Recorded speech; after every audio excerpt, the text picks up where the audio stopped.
The National Electrical Code, specifically the 1971 edition, marked the introduction of ground fault circuit interrupter, or GFCI, requirements for non-dwelling applications.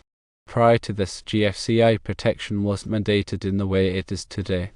The key areas where GFCIs became necessary according to the 1971 NEC included outdoor receptacles, bathrooms, and commercial kitchens. Looking at outdoor receptacles, the intention was to safeguard individuals from electrical shocks that could occur when using electrical equipment in damp or wet environments. Exposure to the elements increases the risk of ground faults, making GFCI protection essential. Moving on to bathrooms, these spaces inherently involve water, creating a heightened risk of electrical hazards. The presence of sinks, showers, and other plumbing fixtures means that the likelihood of electrical equipment coming into contact with water is significant. GFCIs in bathrooms are designed to quickly cut off power in the event of a ground fault, preventing potentially fatal shocks. Commercial kitchens presented another area of concern. These kitchens often have wet conditions, metal surfaces, and numerous electrical appliances. The combination of these factors creates an environment where ground faults are more likely to occur. Ensuring GFCI protection in commercial kitchens was, and still is, a critical safety measure to protect kitchen staff from electrical hazards.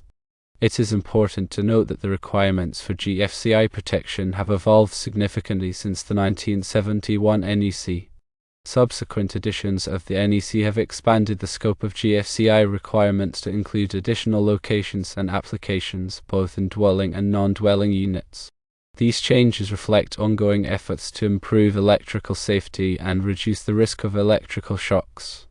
Modern NEC editions contain detailed specifications regarding the types of receptacles that require GFCI protection, the specific locations where GFCIs are mandatory, and the testing and installation requirements for these devices. For example, current codes mandate GFCI protection for most 125 volts through 250 volts receptacles in bathrooms, kitchens, garages, and outdoors, as well as for specific equipment like dishwashers and laundry machines. The evolution of GFCI requirements is driven by several factors, including advancements in technology, a better understanding of electrical hazards, and the accumulation of data on electrical accidents and injuries.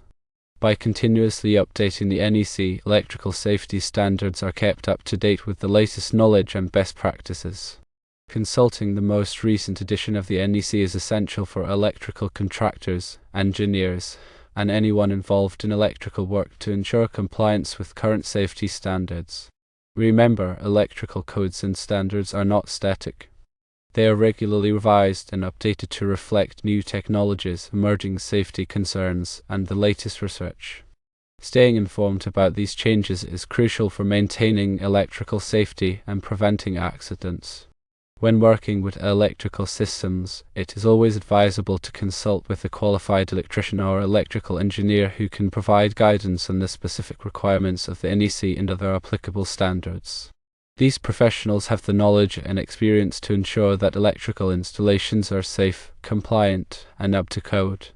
It's also worth noting that while the NEC provides a comprehensive framework for electrical safety, local jurisdictions may have additional requirements or amendments to the code. Therefore, it's important to check with local authorities to determine the specific regulations that apply in a given area. Ground fault circuit interrupters work by monitoring the current flowing through a circuit. If there is an imbalance between the outgoing and return current, indicating a ground fault, the GFCI quickly trips the circuit, cutting off power and preventing electrical shock. A ground fault occurs when current flows through an unintended path to ground, such as through a person's body.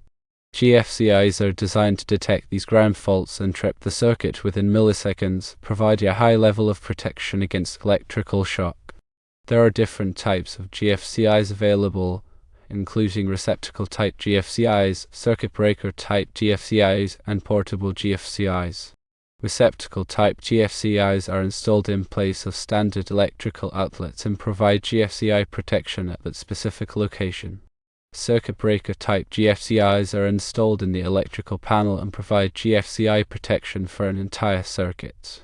Portable GFCIs are designed for temporary use and can be plugged into standard electrical outlets to provide GFCI protection in various locations. When installing GFCIs, it's important to follow the manufacturer's instructions and the requirements of the NEC. Proper installation is essential to ensure that the GFCI functions correctly and provides the intended level of protection.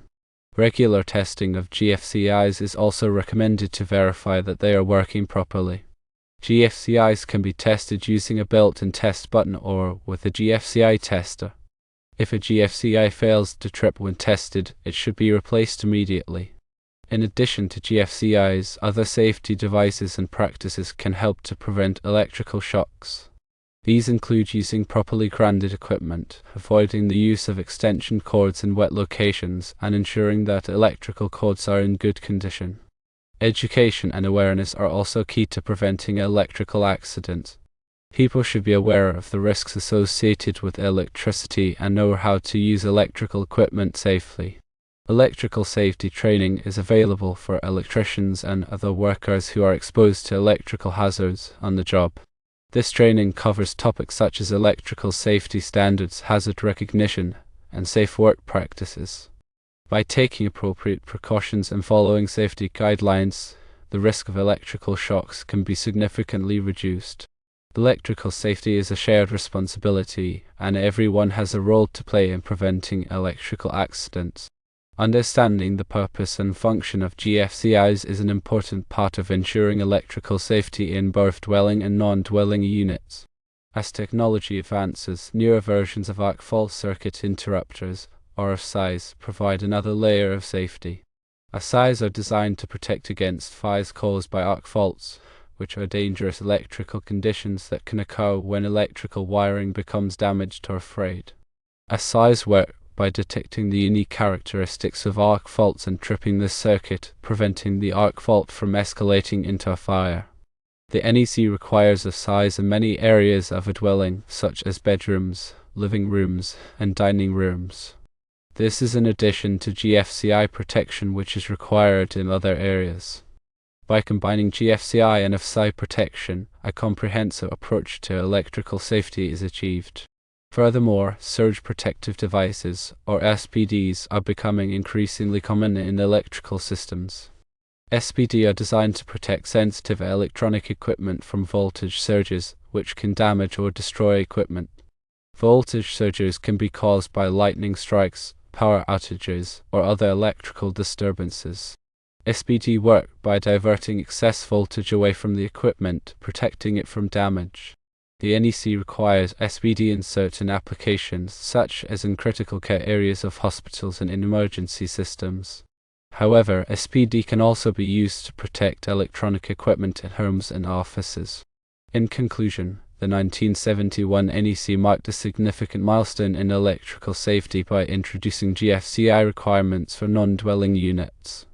Since then, GFCI requirements have expanded and evolved, along with other safety devices such as SIs and SPD, to provide a comprehensive approach to electrical safety. By staying informed about the latest electrical codes and standards, and by taking appropriate precautions, the risk of electrical accidents can be significantly reduced.